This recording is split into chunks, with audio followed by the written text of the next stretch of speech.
The old people had runes which they sang to the spirits, dwelling in the sea and in the mountain, in the wind and in the whirlwind, in the lightning and in the thunder, in the sun and in the moon, and in the stars of heaven. I was not but a toddling child at the time, but I remember well the ways of the old people.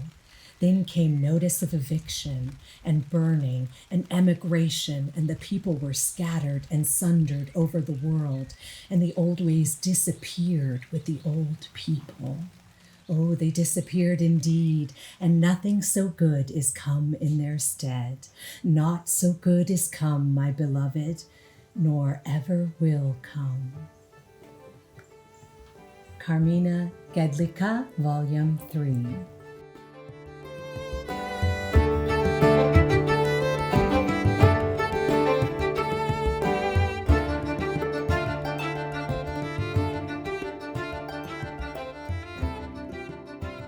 Have you ever wanted to move to Scotland, study folk magic, and help preserve ancient sites? Well, we definitely do, and after today, so will you. Welcome to our June episode of the Invisible Histories podcast with Carrie Simpson and Elka Hadala.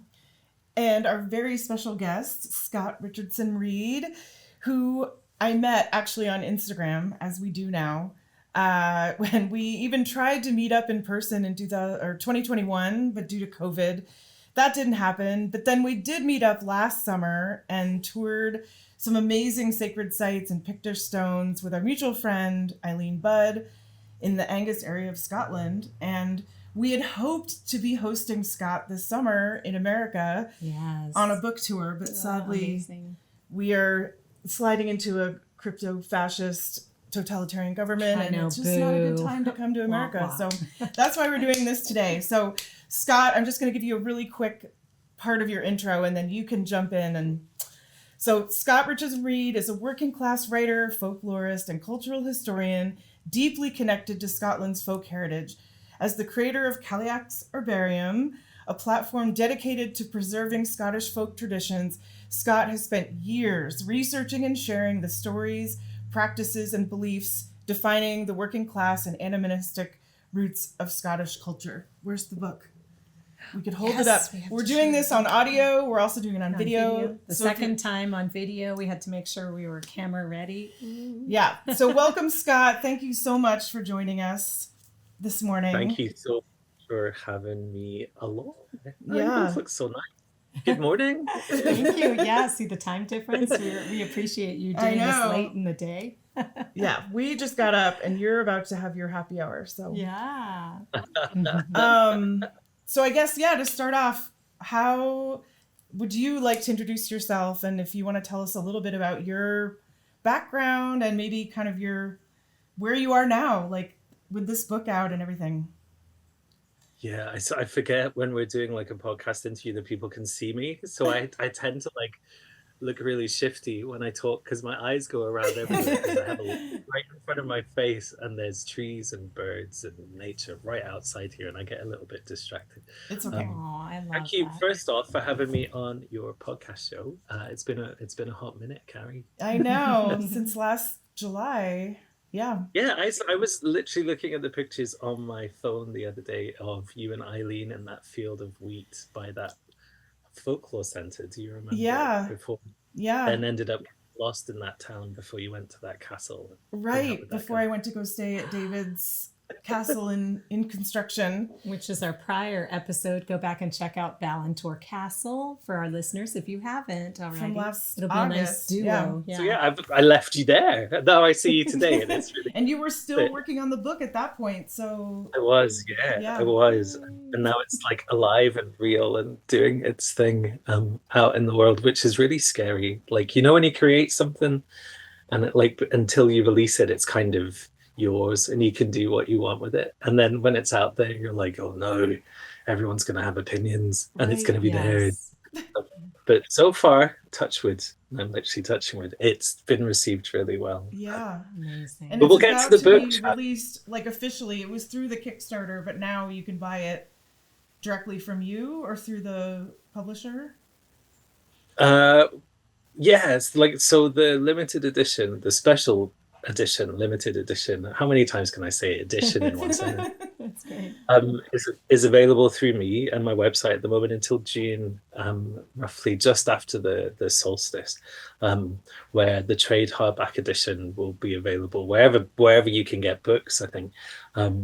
But yeah, until then, it's kind of still like yeah, there's a little window of opportunity to kind of get it from me and some Yeah. other bookshops in and around the UK that I like. So it's been really nice to be working alongside independent bookshops with people with the right values and the right kind of approach to stuff. So we Yeah. can maybe talk about a little bit of the book later, Yeah. if you want, because I could sit and literally talk to you about paperweight, cardboard, foliage, ink byproducts. Like literally, like the world of publishing is like has really opened my eyes to actually some of the Wow. environmental damage that book publishing does to our waterways. So Oh being my able to gosh. being able to craft a book yourself and decide on the Mm-hmm. paper and everything meant that I was able to kind of minimize all of the environmental damage that book printing does as well. So it's vegetarian, well, it's Amazing. vegan, really. There's nothing in it Wow. that Wow. is of anything. So I didn't realize, like, for instance, book inks were petroleum based and they just flushed them down sewage waste stuff. So Oh my Right. trying to find gosh. people who used like non-harmful environmental practices and were like carbon negative was a Yeah. bit of a Mm. Yeah. bit of a journey. But you asked me where I come from and where I live, not about the book. So yeah, I'll just pause for a moment and No, gather no myself. So worries. I live in a wee little village on the Scottish border between England and Scotland called Jedburgh. And I live on the side of a river called the Jedwater because we're nothing but really uh, imaginative when it comes to naming places and where we live. So yeah, my river is the Jedwater, but I'm a bit of a Heinz 57, and this probably doesn't translate to American audiences, but a Heinz 57 is we have beans. Sorry, this is really random chat, but I beans love it We though. have Heinz here. We have Yeah, ketchup, we do. but Yeah, you it's call it ketchup. something else. It's like a different right, sauce. yeah. So Heinz 57, there's 57 varieties of bean that go in to make a tin of these baked beans. So when I say I'm a Heinz 57, it means ancestral wise, I'm like a bit of Okay. a kind of I totally get mongrel. that. Yeah. Total mongrel. So yeah, I've lived in Scotland for years though. Originally born up in Oban, and then because of politics, we'll not go into. My dad had to move down to England for work, Hmm. and then I lived by another river, the River Severn, and it's spelled Severn. So like throughout my Mm. childhood, I couldn't spell seven. I blame that river for that situation. Um, and then when I was in my teens, like I'm a queer guy, and in my Mhm. teens, the village was a little bit too small. And like every single queer person in the world, it's like, I'm too big for this Yes, little yes. village. And So burst out. interesting. And then, yes, a small little and ended up moving up to Edinburgh and other parts of Scotland. And Yay. so that was like, what? I'm going to age myself like It's 30 years okay. We ago. both are We're all, in yeah. that boat too. So yeah, so eventually found myself living down in Jedburgh, and I've lived here now for 9 years, but still feel a bit like a outsider because village life in the borders. If you're not born here, Hmm. you tend to always be a bit of a blow-in, but that's a good thing as well. But yeah, it's a very kind of border towny place between Scotland and England. It's like on the Abbey Belt. I don't know if you've ever come to Scotland, I but we have actually loads of have. I've been to Edinburgh and I've been to the Highlands for a wedding.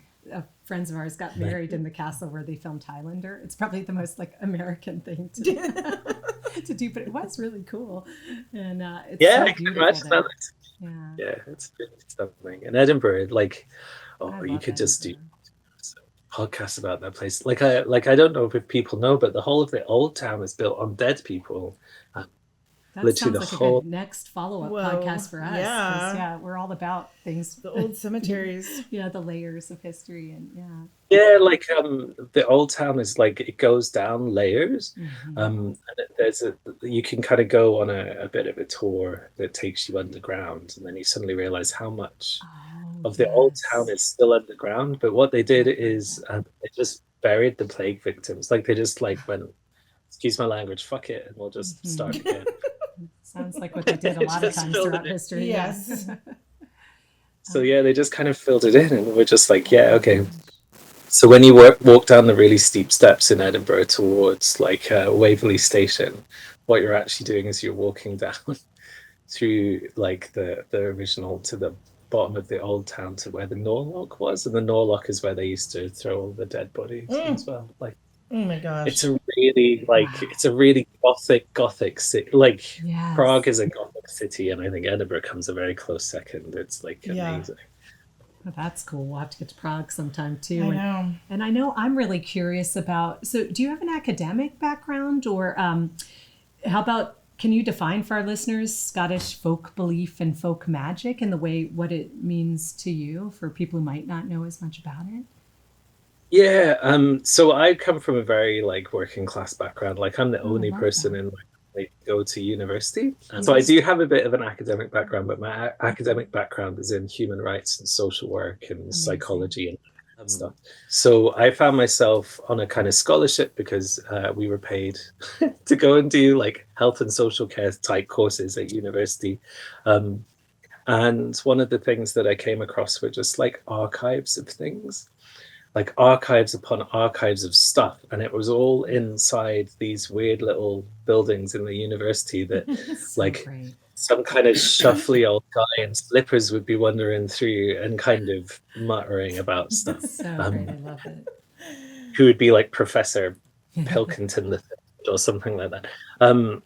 And I was like, oh my gosh, actually all of these archives contain working class stories in history and stories of travelers and loads and loads of stuff that academics had collected. And you read a quote from one of the main collectors, Alexander Carmichael, at the very beginning of the show, that Mm-hmm. he collected from the Highlands.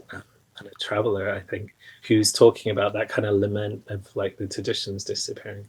Oh yeah. Um, so I was like, gosh, all of this archival stuff is hidden behind basically a paywall, and the paywall Hmm. is university, right? And then Mm-hmm. you can't access Silos. it. Yeah.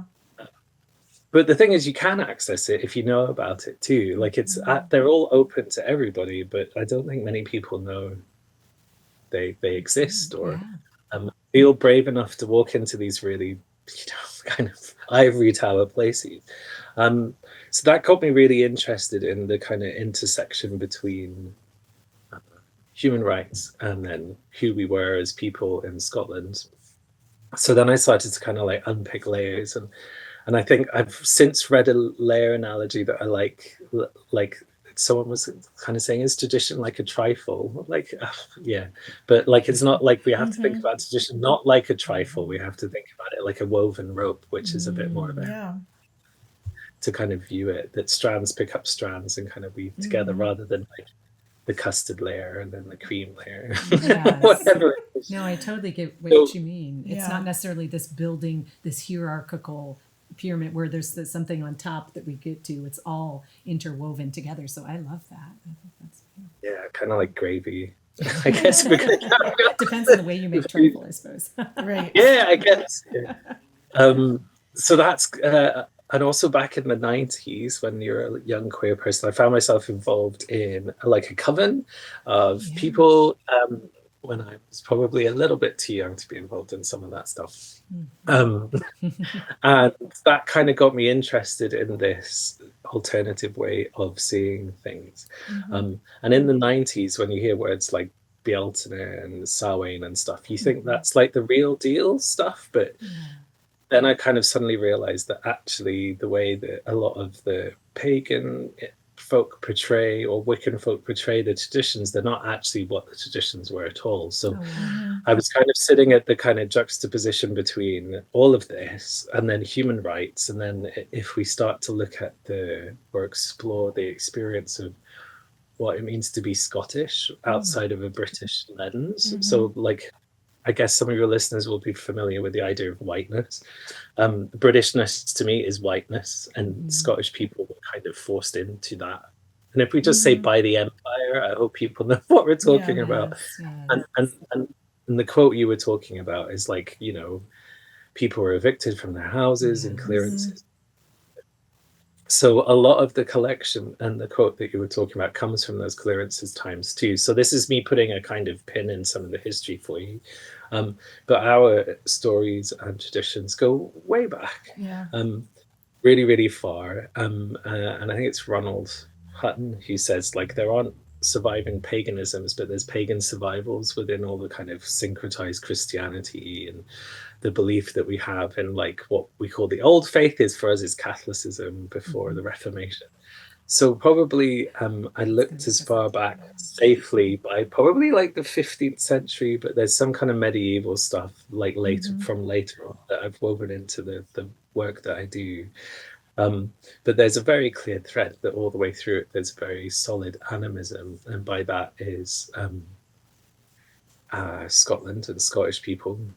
Oh, bear in mind, Scotland is like a thumbprint of an island in the middle of an ocean. So when I say Scottish, I mean like the melting pot of cultures that is Scotland, because we are a stramash. Like we're a mess. We're a Heinz 57 like everybody else. So Scottish folk belief and folk traditions and folk magic are informed by the people that came to the island and the people on the island. And you can kind of even see it in the town names. Like if something begins with a P, like Perth, it's potentially Pictish. That's how I remember it. And if it's like a Kill or a Kilmartin, for instance, that's more Gaelic because it's Church of.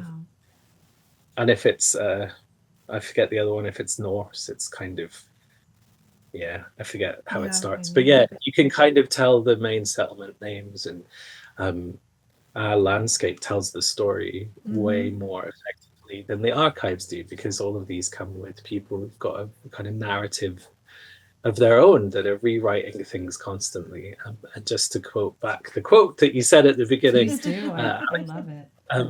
Alexander Carmichael was he worked for, this brings us back to the intersection, I should say. So Alexander Carmichael worked for the Highland Press, and he wanted to re-establish the Highlander Gael and the Gaeltacht as people who were very pious and kind of spiritual and religious. So a lot of the stuff that he did was to fix the damage, I guess, that had been happening from empire and the clearances. So his narrative would twist it to be a bit more esoteric and a bit more kind of spiritual than maybe. Oh, interesting. But for the right reason, because he's trying to swing the balance back. So in all of the archives and the conversations that I have in the book, it's kind of, you have to be who's steering the ship that you're kind of in the trifle of. The trifle ship. Does that make sense? I love it.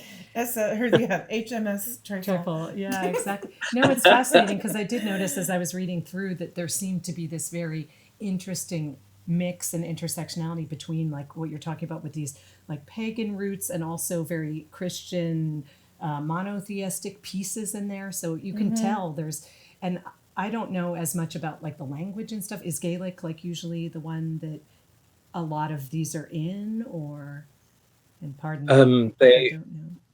We have like 4 main languages in Scotland. Yes, you could probably argue more than that. So we have Gaelic, we have Scots, we have English, we have Norn, which is like a Norse. Nobody speaks it anymore. It died a death. And you could probably argue you also have like Canting tribe languages as well. So that's kind of like 5 different forms of languages. And I think that's why if you come to Scotland, the accents shift. Oh, yeah. If you go up to like Caithness, it's very Scandinavian sounding. And then if you come down to Edinburgh, everyone kind of sounds like this in Edinburgh. Very happy. But Um, it's cool though. Even the road signs, a lot of the road signs are in both languages, English and Gaelic. I love that. Yeah, it's nice yeah, to so see the there's a kind of move to recognize Scots as well as a third language. But sorry, my cat's just arriving. Oh, no, we love. I've usually got 2 cats or boys running around, depending on where I'm at and everything. But no, this is super great. And how about one of the things I know we're really interested in is your work with the Woven Land Network as well. I mean, obviously, understanding the landscape, like you were saying, that there is literally an imprint on the landscape is one of the things Carrie in particular loves to talk about. And I'm really fascinated by this idea of responsible and respectful, like traveling and tourism. How do we continue to visit these sites but be a responsible traveler and be respectful? Yeah, because your work with Woven Land started before the book, obviously, right? Like, I mean, it was part of your activism or community building. Yeah. So before this book, so I've been writing about this stuff for like 13 years. That's scary to think about. So before this book, I did some deep dive into the witchcraft trial testimonies, looking for folk belief that mirrored stuff from Scandinavia and other beliefs that, and there's threads and ties to kind of like a cosmology, a different cosmology. And I mentioned it briefly actually in Mildusted Dreaming Thread, that kind of link. And it was done again through a Kickstarter in 2018. And it was a really, like, I was only looking for like a couple of grand to like make this little chapbook and help my pals record an album to kind of go alongside it. And that's all we wanted to do, is just like a nice little neat kind of, and then it earned more than we thought. And it was still like a modest amount, but everyone was paid what they needed to be paid. So we put on an event which raised even more money. And then we were like, what can we do to make a difference? And from that event was where the Woven Land Network came from. So we used the funds from that to travel around Scotland and speak to archaeologists and artists and pagans and Christians and Muslims and Hindus and Buddhists and atheists, school kids, and you name it. Anyone that would come and like literally listen to us blether. And be like, hey, there's these places in your environment that are really important. Can we get an agreement about what we can do and can't do when we're in them? So you can imagine that was messy. Right, but eventually people, they might, if they're lived in a town and there might have been like a well or a site, and they wouldn't know what it was, and it was like the place where the kids went to drink beer, or the place to go run your dogs or something, right? Like they wouldn't know what they're actually seeing. So we kind of reached a bit of an agreement across quite a lot of religious people who use these sites, like let's just treat them this way. And then we came up with these kind of like how to be in these spaces stuff. And the side effect of that is, and it was just before COVID, as you can imagine, we're coming into like 2019, 2020, and the end of land is about to arrive. And just before COVID, we were looking at doing well clearing up in Munlochy, and we did that. And encouraging other people in their communities to explore their what's called intangible cultural heritage in Scotland. And it was thanks to Jess Smith, a traveller, who managed to get that recognised as a really important thing to do with our folk heritage, that people started to pay attention to. And then COVID happened, and we were just about to be like, we need people to, and then it was just kind of like shut down. Nobody could talk to each other. So it kind of lost a lot of its steam, but the standards, they're not standards, they're just like things you should probably do, they still exist. I've been working very quietly in the background with different organizations to get them to put their like logo or stamp on it. And we're just about to rejuvenate it later on this year with a kind of new website and streamlined information that's less confusing for people to navigate and look at. Touchwood, sorry, this is maybe a bit hot off the presses, but looking to get charity status for the organization, so we can apply for these little tiny like community grant funds that will only Yeah. to charities to do some of the cleanup work and stuff. Yeah. And be engaged. So that's where that all came from.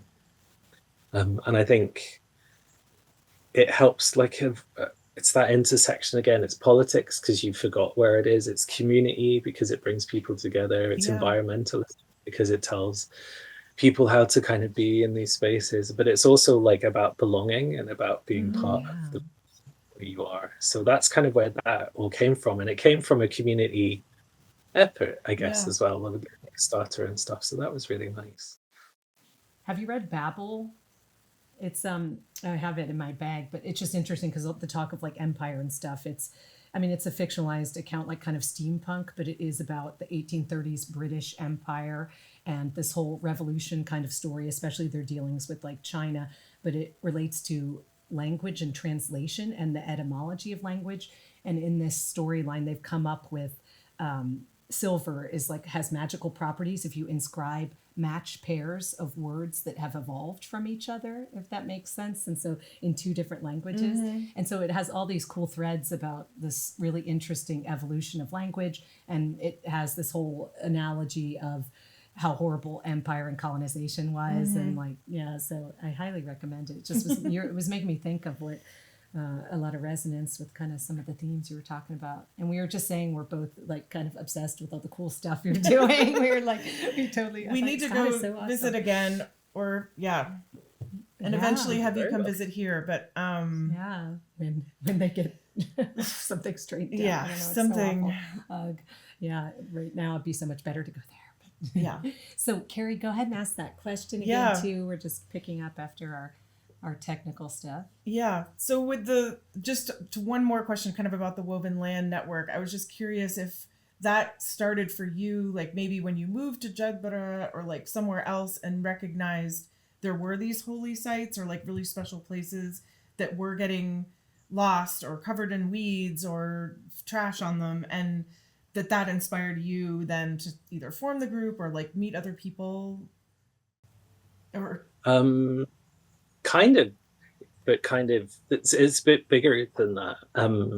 So I mentioned that I started writing 13 years ago. There is Scotland's oldest animist shrine in a place called Glen Leon and Glen Cailliach, and it's the Taig na Bodach, which means the house of the grandfather, if you like, or the house of the I forget the name of them. Oh my gosh! But the house of the kind of guy who works in the wilderness, and I can't remember the phrase. Cool. And 10 years ago, I kind of took a very hungover walk there. With and I didn't realize how long the walk was, because on a map, it's like looks like 2 inches, but it's actually like 11 miles. Oh my gosh. And as we walked through the environment, and I do talk about this in the book, and I think it's the first chapter, is that journey through a place where when you start to look at the names on everything, they all have a meaning and a story behind it.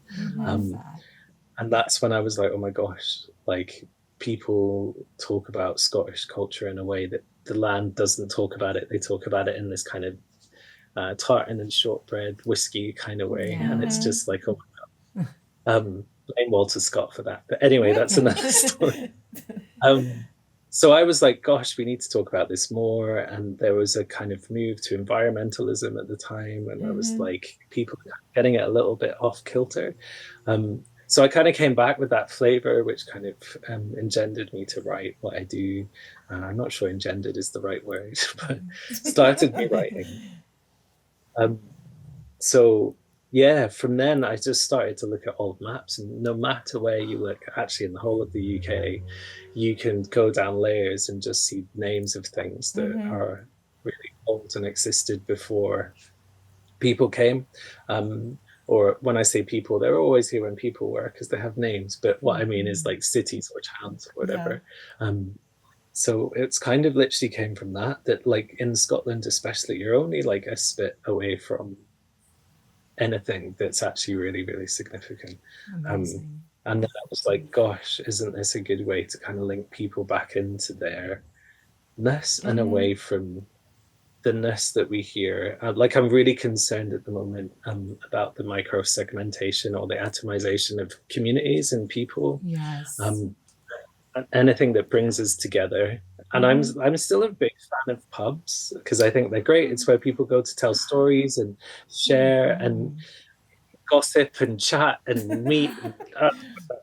Whereas, like, there's a move, for instance, people kind of going to like gyms, which feels like a very lonely single thing to do with your like headphones. Yeah. And it's great that Scotland's become more healthy, but also it's kind of like that feels like quite a lonely thing to do. And it's kind of where I feel like we're slowly micro or like atomizing away from each other. And I was like, and anything that can help us reform into molecules of interest, I guess. Sorry if that's a really labored metaphor, but we love it. That brings us back together on a point of like, hey, this is a place, and you don't even need to lean into the spooky folk belief stuff with it. You can kind of come at it at lots of different angles. But at the heart of it is that kind of reconnection with an animate living space and realizing that we are nature and not apart from it. And I think you can't help but realize that when you are doing stuff like that, even if you're not spookily inclined. Yeah.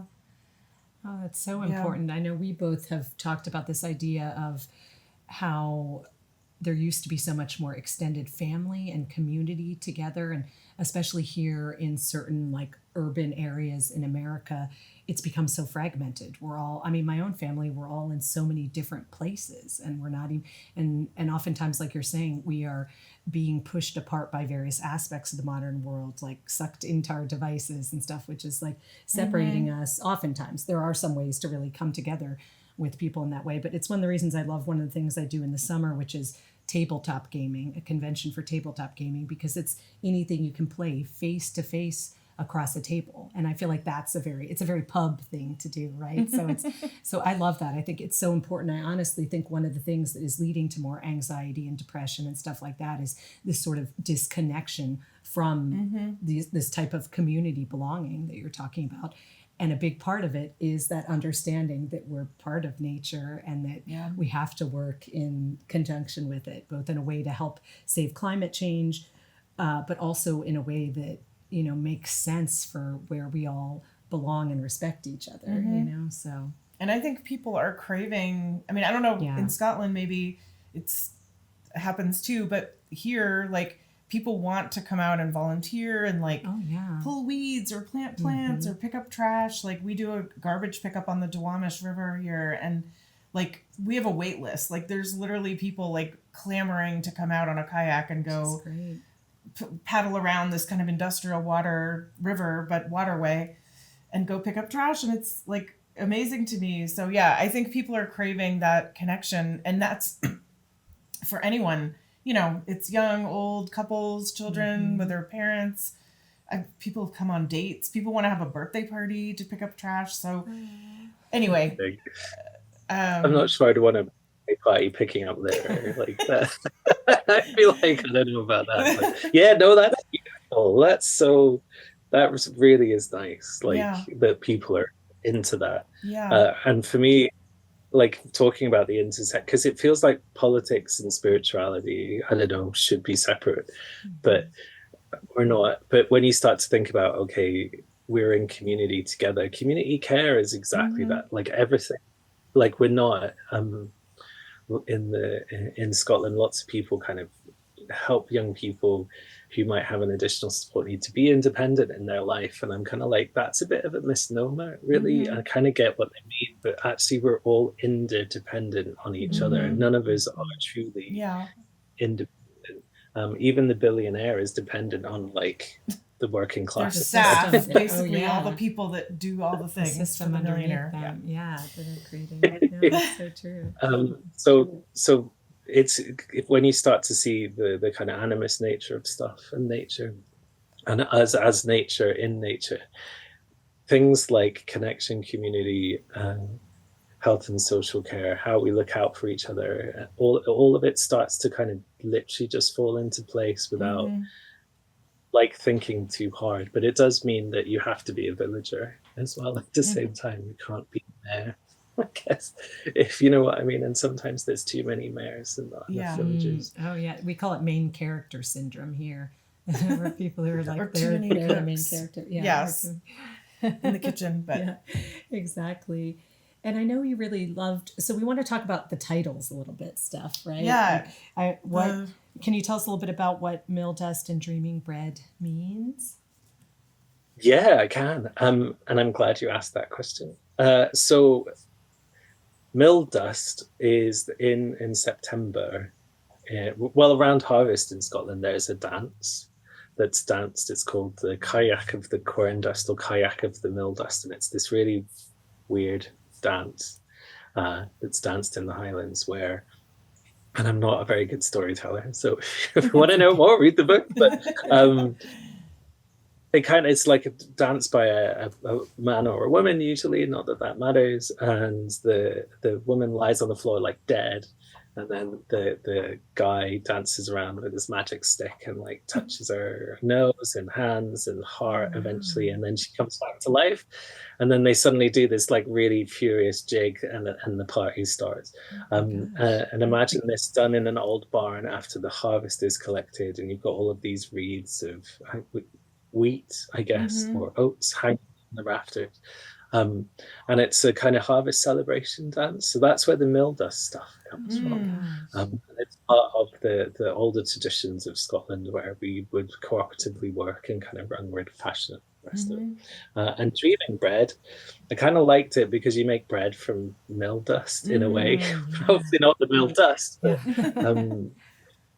and in marriages, in Scotland, one of the folk traditional practices is to bake like what's called dreaming bread, or like you'll take your wedding cake and you would use it like dreaming bread. So the wedding version is you would take a bit of the bride's wedding cake and you'd put it under your pillow, and in true misogynistic fashion, if you were a woman and you're going to get married, you dream of your future husband. Oh, yeah. Right. So it kind of comes from that, but also there is another version of it where you'd make really a salty bannock. It sounds really disgusting, but actually it's all right.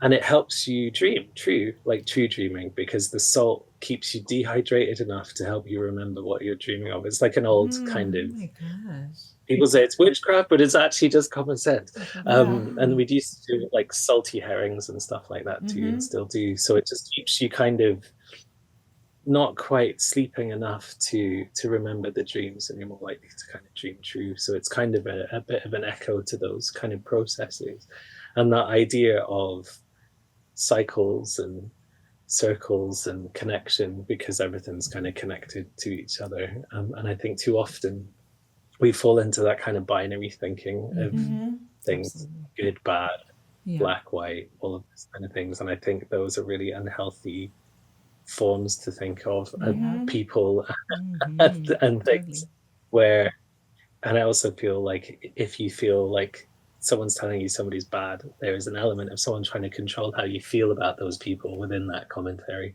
and it's a red flag for me, because there is no good, bad, there are no demons, there are no angels in the kind of folk belief sense of things, I should say, for people that do believe that, of course. Very welcome to you, but that idea of binaries and difference across things like that, I think are complicated and complicate us as people, when actually we know that people do things because they need to, not because they're evil. Yeah, absolutely. That's a great point. And before we move on, I did want to ask about the other name too, and I'm probably going to butcher it. Calyx, is that right? Calyx herbarium. It's a bit. Yeah, it's pronounced a bit like kayak, so it's kayak, but depends on your gut. Kayak. That's it. Okay. Kayak. We could just spend the rest of the podcast saying it over and over again. Oh my gosh, kayak. Kayak. So the kayak is a really old, to say that in the most respectful way, ancient mythological figure in Scotland. And when I was talking about the Taig na Bodach, it's the story of the kayak and the Bodach and their family who live in this valley. So there's these in the Taigna Bodak, there's these water-worn stones that look like people, and every Beltane they get put outside, and every Samhain they get put back inside this little shilling, which is like a little house, and it helps the valley stay fertile, and it still happens today. So the kayak and the bodak are these really ancient figures, and there's loads of stories about. You dive into it. I can give you kind of show note references if people want to read all about them, because there's loads of stuff. So I really like the juxtaposition between kayak, which is kind of for me grandmother, and herbarium, which is like a Latin word. But I like the marrying of Gaelic and Latin, because that's kind of a bit like my Heinz 57 self, but also the idea of like a grandmother's recipe book really appeals to me too, because herbariums were like originally like, there's a shell. It wasn't just like, here's a pressed flower in a page. So that's kind of my magpie writing style as well. It's kind of like, what kind of things would your grandmother have in a herbarium? And it's kind of recipes for this, and then thoughts on that, and then that kind of stuff. So that's where that comes from. And the kayak, she's part of like the kind of original mythology of Scotland, like going back to the early, like the salmon and the otter, right? Like those stories, she's there in that realm, or does she come later? Yeah, there's older than her, like she wasn't the first, but in the book we kind of explore a bit of an idea of the cosmology of how people view the world, and I talk a little bit about like the sacred androgynous twin stuff. Like I only touched on it, I don't deep dive into it too much. And how she's kind of like, okay, I'm old, but I'm not as old as the sea, and I'm not as old as the sky, and I'm not as old as the earth. So go speak to them; they'll tell you like about this first ice age. Like it's a really beautiful story, and I'm not doing it justice at all. We'll encourage people to get your book. Yes, absolutely. Thank you. And you do oral history though too, right? Because I was on your site checking out. And is that one of the ways that, as well as writing these stories down and letting people know the sort of archival references so that they can understand, that they can have access to these types of materials? I saw you were recording some like oral histories inside. Yeah, wherever I go, there's always stories. So I have like I'm a total nerd, and I always take my little. I've got it right next to me actually, my little Tascam recorder, and I just like, let's have a conversation. If people are willing to, I'll just kind of like blether basically, and we'll just haver, and we'll just record conversations. And there's some really lovely recordings from an old guy. At Munlochy Well, when we did the cleanup, just talking about like before it was this, it's like people used to drink water from here all the time, and how the Polish folks after the war came and helped settle it, and we like, it's a really kind of his version of Munlochy Well is very different to the stories you would be told by a tourist, and I think it's just really important to kind of capture them. I'm not sure where they'll go or what I'll do with them for at the moment. They just kind of they sit, but and I'm not on the kind of Hamish Henderson level of oral recording stuff. I don't kind of deliberately go out to be like, I'm gonna go and speak to these people about this tradition. I just tend to kind of be an accidental oral historian. Does that sound like? Yes, absolutely. I'm really into soundscapes as well, because like the world's changing so fast that the noises that we hear are disappearing, and it's kind of we have the capacity to record the noises of a place, kind of like the idea, I forget the word for it now, like this disappearing syndrome. No, it's not a syndrome. Like in the 70s, when I was born, there used to be a lot of bug splats on the window, and now there's not. Baseline syndrome, disappearing baseline syndrome. Yeah, fascinating.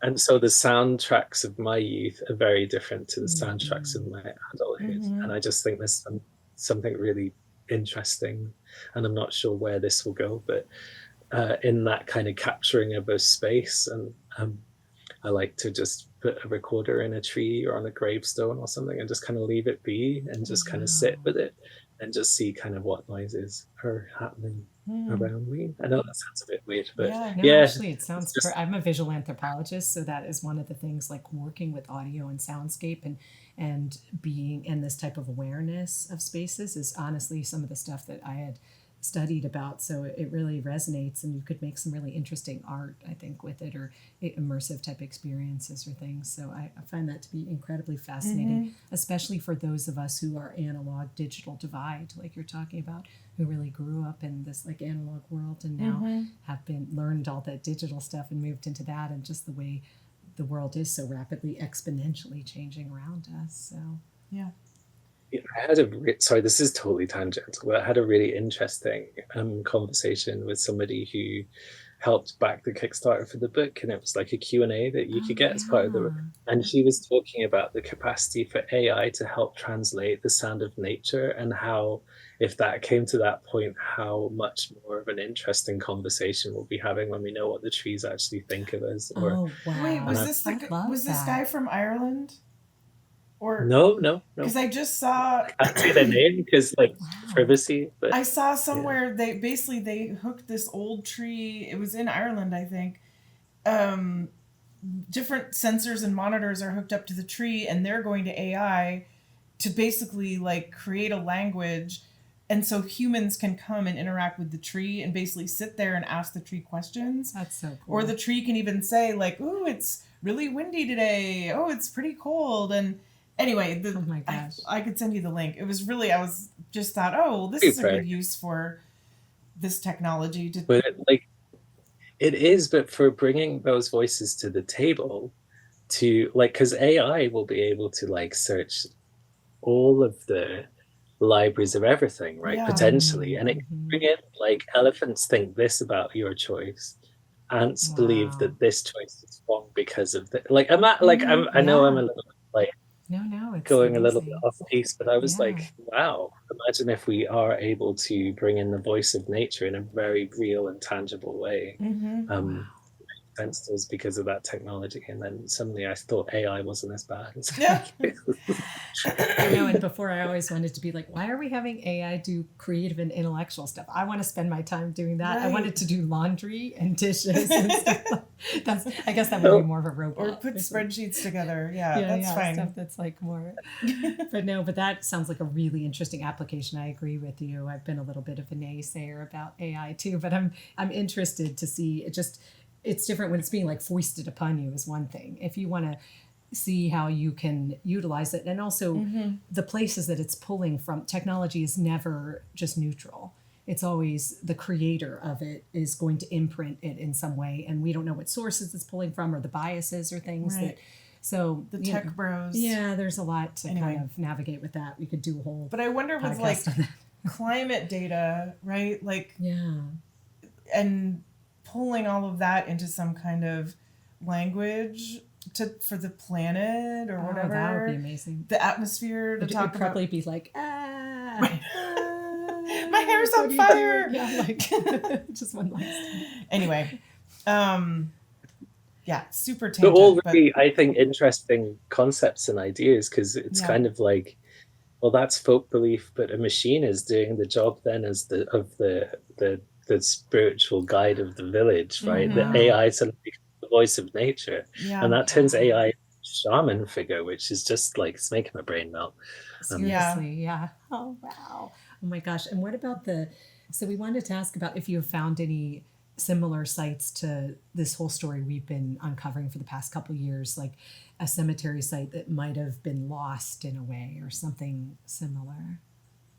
There is one I've shared a picture with you of a kind of random graveyard that doesn't look like much, and I think it's like actually like a 1 or 2 seconds footage of it because I couldn't Oh, send you the right. whole video. Oh, I didn't put it. We'll put Um, it in the The montage or finalized, the. yeah. Oh great. Yeah. um, and this is a graveyard that is in a place near me called Minto, where they just moved. Like they were like fuck all the bodies, excuse my language, fuck all the That's bodies in the okay. ground. We'll just move the gravestones to this place. And then Oh my they God. kept like the kind of iron collar that hangs off the side of the wall where they would like seal people in to like throw tomatoes and just be awful to them. The stocks. Oh my God, I think we went, my family, we went there. Oh my gosh. It's by a golf course. Like you walk in through the back of the golf course. I actually have a picture of Rosie with the thing around her neck because I thought it would be so hilarious, not knowing obviously what was actually happening there. Oh my gosh. That's so funny because yeah, we found it with the that map that is in Scotland where you can, I forget what it's called, the Canmore. Hmm? Canmore? Maybe. Probably. Yeah, where you can get the maps on your phone and like see all the way down to like it shows all the little, and that someone had told us there was an old cemetery back in there. And so we basically walked through the golf course dining room and like found some old guy to like take us out there to point out where it was. So anyway. Yeah. But that's from there. Yes.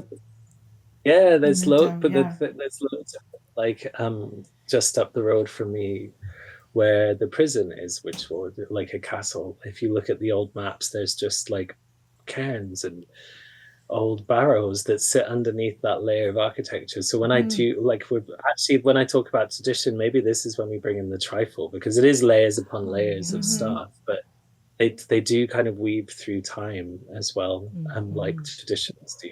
So you just, wherever you kind of are, you can literally just scrape down like a little bit like forensic archaeology, and you can find a story or a thing. And it's just, it's just absolutely wild. So there was also something I heard on the radio this morning about, sorry, trigger warning, but like babies who had died that were just placed in unmarked graves and just kind of left it. Oh, God. And that was happening very, very recently.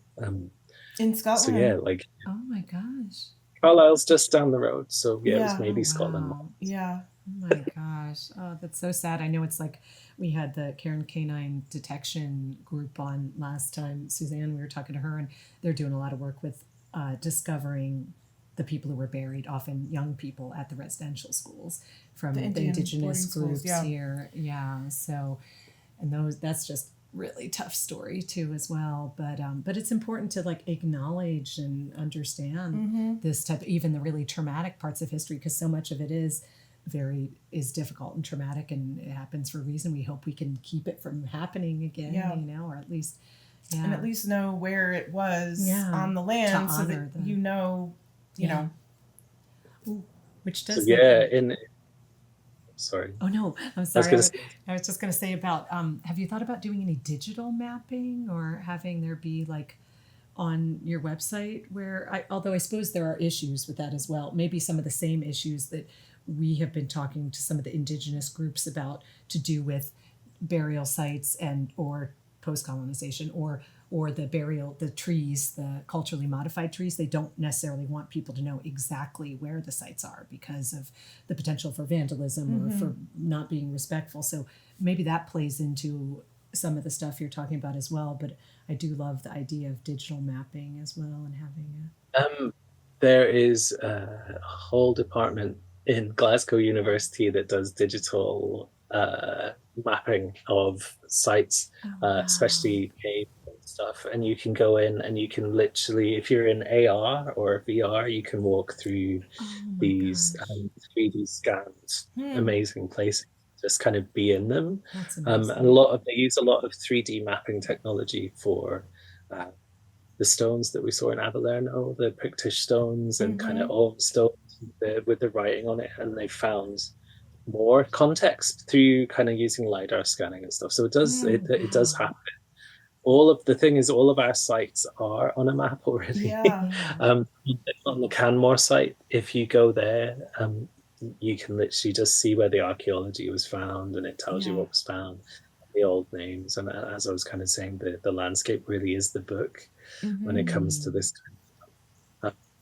And I don't think we have the same issue that First Nations people have with that kind of relationship that people have. We're a little bit too colonized for that. I think people just think it's kind of like weird hippies just go there. Literally, it's that kind of relationship, which is a shame. But Yeah. yeah, I can understand the reluctance, because I worry about, like, if you look after a site and you talk about it through the Woven Land Network stuff and it becomes well known, it's going to bring more foot traffic. And if you have more foot traffic, it means litter, and it means more wear and tear on the environment. And we're seeing that in the Isle of Skye in Scotland at the moment, with the ferry pools, where they've had to like build a bigger car park and the roads can't take the traffic, and there's camper vans falling over. It's just the burden of success. Exactly. Right? It's too bad. Yeah.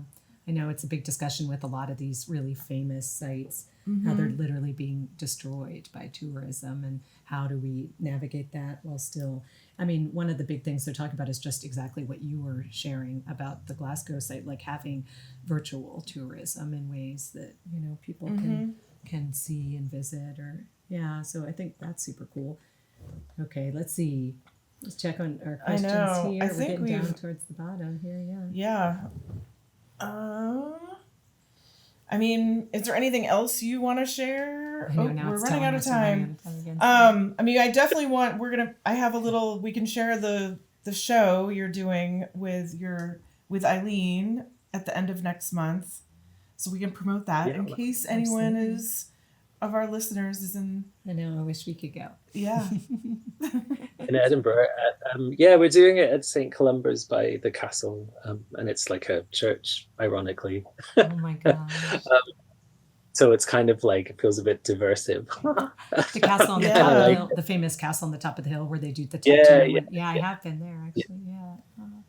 But the St. Columba's church is just down the road from the castle, and St. Columba is kind of who should probably be a patron saint of Scotland rather than St. Andrew, but he's really intertwined with Scottish folk belief and the folk tradition and stories. So on the 27th of June.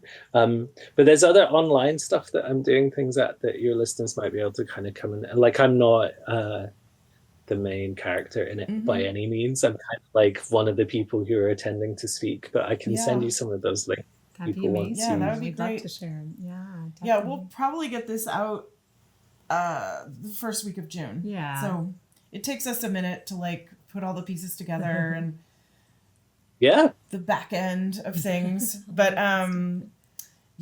we'll link to your book and any of the other events and things you're doing. We'd love to help promote that. And absolutely. That would be so cool. And I'll do the same. Obviously, when this comes out, I'll link you in. Yeah. And stick social media. Yeah, we're gonna do our tours on the solstice on the 20th and 21st of June. We're gonna do basically our guided walking tour of our old Pottersfield site, which now is like an industrial area. So like the Pottersfield is gone, the crematorium is gone, the old poor farm is gone, but we have pictures and we can describe. We have some acting, some little vignettes happening. So we'll go out like as the sun is going down. So kind of like sunset, and just taking people back into these industrial areas is just, it's like the liminal space of the modern world, like knowing the history that was here. And our layers obviously are much thinner than yours, like the things that have happened, but I just love it. It's like, and our guests have been really like looking around like, what, we did not even know any of this is here. And we take people to the Duwamish River, the end of the street end, which has like a scrapyard on one side and a boiler maker on the other side, and like they get to actually see the river and know that like the cemetery was actually here next to us. Like we've had a really good response. It's pretty, and this is an auspicious time to do it, so we're pretty excited to be able to do Madame Victoria will host a seance. There's the front cover of the Woven Land Network stuff with the moon stuff on it that says conserving. You can add that in. But the Eildon Hills are amazing. Near me, they're like an old Celtic Voltadani tribal site.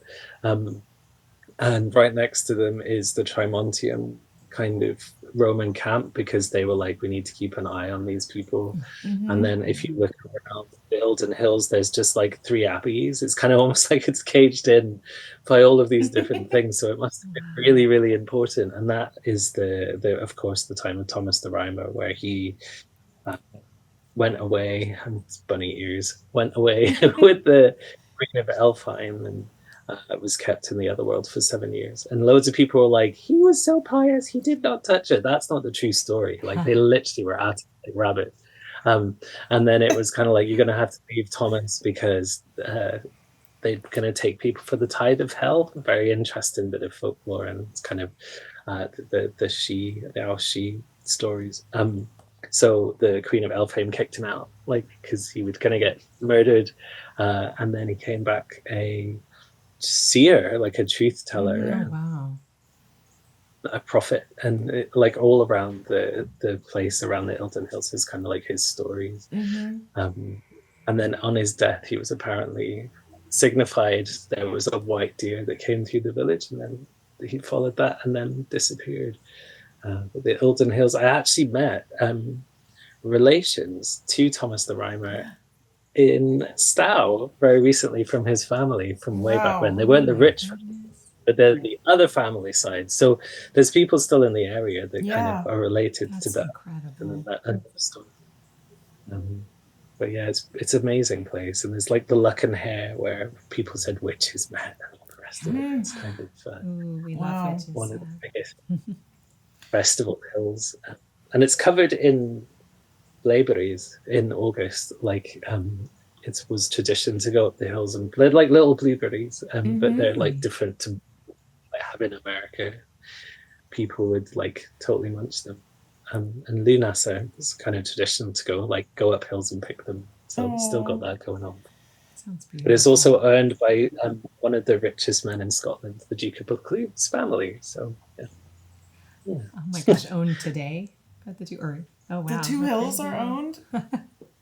Yeah. Oh wow. Oh my god. How can you own that? That's crazy. I know, right? All right. So you will be able to find the video for this on our brand new youtube.com for Invisible Histories. And we encourage you to check out our images on both our webpage and our Instagram at Invisible Histories PNW. And for people who are no longer using Meta social media, we have embedded all of our episode images on our show landing webpage. We are also promoting our upcoming our summer solstice immersive walking tour on June 20th and 21st from 7 to 9 p.m. You can get tickets through our webpage at invisible-histories.com, and they'll sell out fast. We're only going to take 25 people each night. Yep. So you don't want to miss that. It's going to be an exciting time on one of the shortest nights of the, or shortest days of the year. No, shortest night. Shortest night. Yeah. The veil is very thin, and the ghosts will be coming back to talk to us. We have some special things planned for that, definitely. So thank you to Kimber Hall for helping us do our tech setup and recording today. You can contact Kimber at coldnet.net for all of your audio and video needs. And we're at Works Progress Cooperative, our cooperative working space here in North Seattle. I'll be doing the editing, and we want to thank Scott Richardson-Read for joining us today. We really appreciate it. I mean, I feel like we could talk forever here. There's so much interesting stuff. I know. I wish we could just go down to the pub now and continue. It would be amazing, right? And just kind of have a feather on a Friday Eve until it gets. Oh my gosh. Well, thank you so much for having me. Yeah. It'd be so good to see you again, Carrie. Yeah, great to see you. If you get across to Scotland, I'll take you up to the hills and we can go and see where the witches hang out and then maybe get kidnapped. That's amazing. Yeah. Oh, thank you so much. Yeah, thank you so much. Have a great weekend. Yay. And we know where the Scottish stories are buried thanks to our guest Scott today. And now, so do you. Thank you, everybody. Thank you. Take care.